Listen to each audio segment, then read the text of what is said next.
Bonjour à toutes et à tous. Je m'appelle Anna Austria, liaison à la Banque asiatique de développement pour Business France, basée à Manille.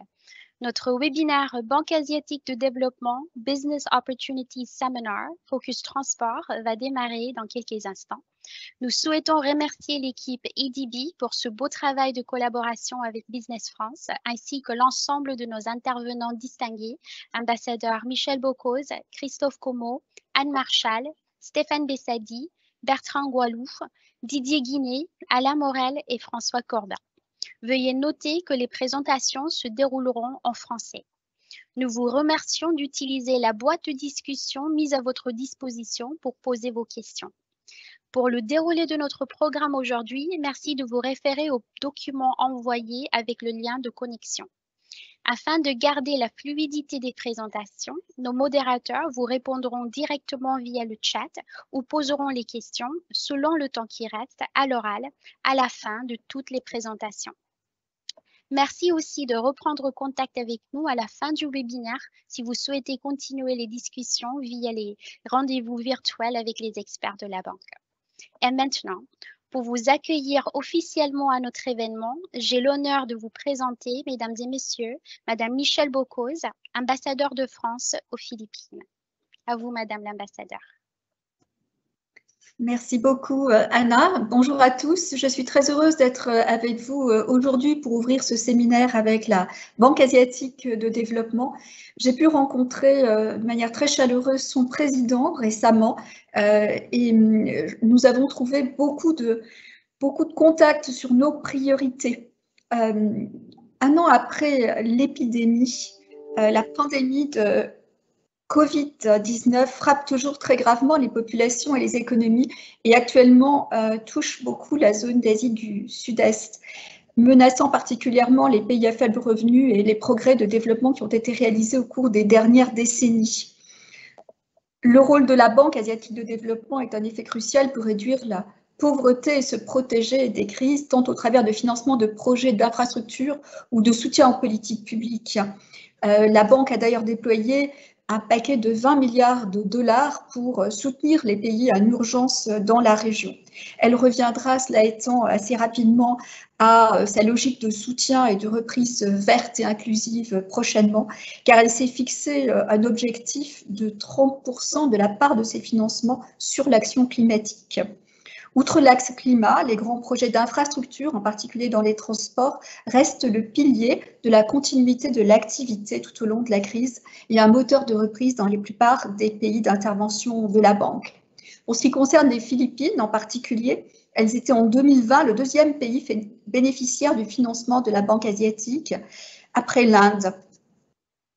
J'ai pu rencontré très récemment le secrétaire aux finances, Carlos Dominguez, au commerce et à l'industrie, Ramon Lopez, au transport aussi, Arthur Tugadé, ainsi que le secrétaire responsable de NEDA, Carl Chua.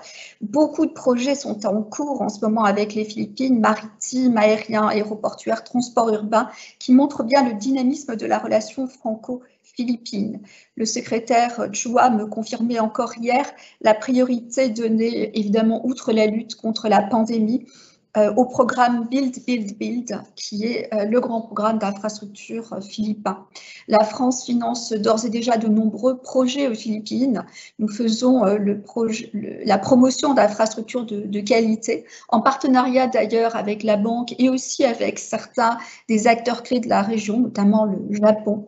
Et nous proposons d'ailleurs aussi des outils de financement avantageux et respectueux de l'endettement des pays. La France est très présente et très active à la Banque asiatique de développement.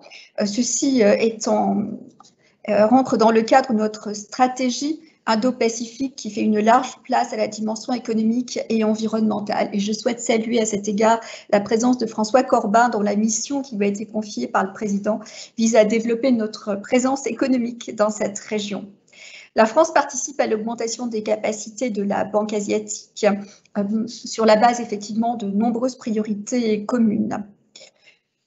Au 31 décembre 2020, la France avait contribué à hauteur de 3,56 milliards de dollars en souscription au capital à la banque. Elle a également contribué et garanti 1,47 milliard de dollars de fonds spéciaux depuis son adhésion à la banque en 1970. Les entreprises et les consultants français ont d'ailleurs remporté environ 1,75 milliard de dollars de contrats financés par la BAD. Je voudrais vraiment remercier tous les organisateurs de ce séminaire, à la banque, bien sûr, le bureau des approvisionnements et du management financier qui a maintenu le contact tout au long de la pandémie avec les différents services ici de l'ambassade, avec Business France, qui, depuis 5 ans, effectivement, et au travers d'Anna Austria, à présent, entretient une très étroite collaboration avec la Banque asiatique. Je voudrais remercier aussi tout spécialement Anne Marshall, qui représente les intérêts de la France au conseil d'administration de la banque, et enfin tous les experts français au sein de la Banque asiatique de développement qui ont bien voulu participer à ce webinaire. L'ambassade de France aux Philippines soutient toutes ces diverses actions ayant pour but de présenter les opportunités de projets à la Banque asiatique de développement.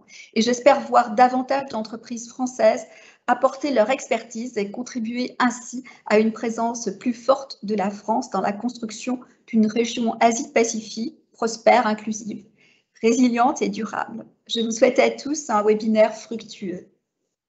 Merci beaucoup, Madame l'ambassadeur.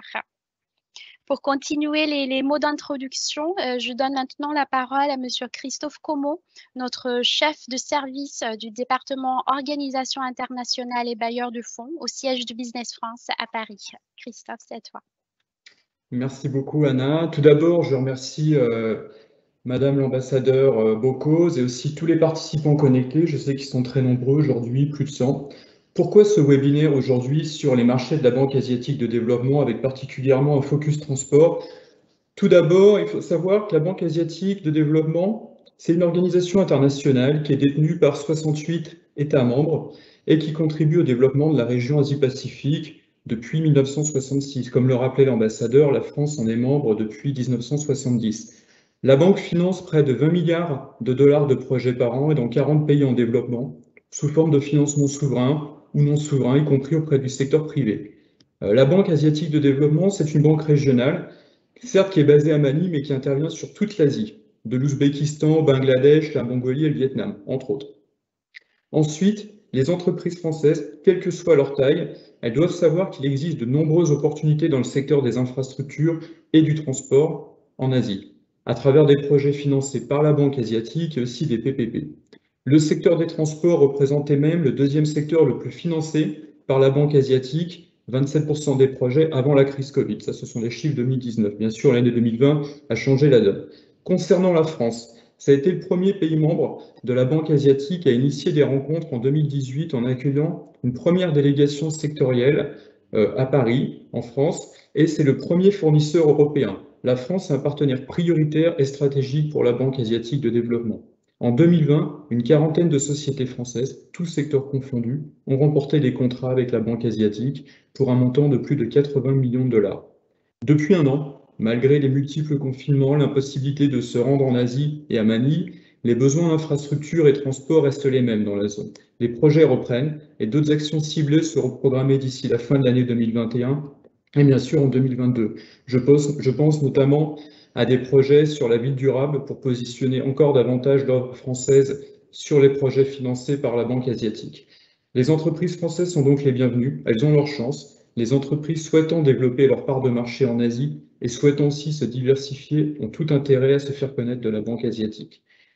C'est pourquoi, afin de renforcer nos parts françaises sur des marchés de services de conseil, de fourniture de biens ou de travaux, Business France a mis au point depuis 5 ans un dispositif d'accompagnement dans la durée pour les entreprises françaises qui souhaitent se positionner sur ces projets et appels d'offres financés ou cofinancés par la Banque asiatique de développement via un expert de Business France dédié qui dispose de ses entrées au sein de la banque. Cette personne, elle est en face de vous, c'est aussi Anna Austria qui intervient à ce webinaire. Elle est agent de liaison Business France dans les équipes du directeur de zone Jean-Philippe Harvert-Quechalut et qui travaille en binôme avec Nathalie Issa, chef de projet dans mon équipe. Je les remercie toutes les deux, Anna et Nathalie, pour avoir organisé cette séquence avec la Banque asiatique de développement ce matin à l'heure française. Je vais maintenant laisser la parole à Anne Marchal, conseiller de l'administrateur pour la France à la Banque asiatique de développement, que je remercie d'avance pour son intervention aujourd'hui, pour tout son travail, avec qui on collabore vraiment très bien depuis sa prise de fonction il y a maintenant 9 mois. Et je remercie aussi les prochains intervenants. Merci à vous. Merci beaucoup, Christophe. Puisque l'introduction a été faite, je passe maintenant la parole à Anne Marchal. Comme il a dit Christophe, notre conseillère pour l'administrateur pour la France au sein de la Banque asiatique de développement. Anne, c'est à toi. Merci beaucoup Christophe, merci Anna également pour ces mots d'introduction et merci à Madame l'ambassadeur d'avoir introduit la Banque asiatique de développement. Effectivement, notre collaboration entre les différents services est extrêmement fructueuse et agréable. Je vais me permettre dans mes mots d'introduction peut-être d'entrer un peu plus dans le détail des sujets spécifiques de la banque qui peuvent intéresser les entreprises françaises, notamment sur les chiffres de marché et les priorités à venir pour l'année 2021.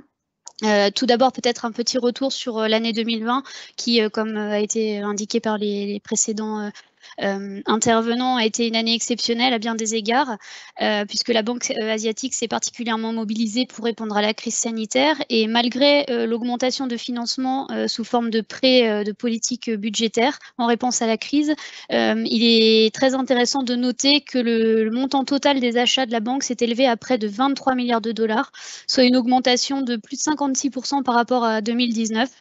C'est-à-dire qu'au-delà de la réponse à la crise, la banque a aussi remis en route, entre guillemets, ses projets plus classiques en matière d'infrastructure et ce qui a permis à la fin de l'année et à partir du 3e trimestre de lancer de nouveaux appels d'offres sur des projets plus classiques.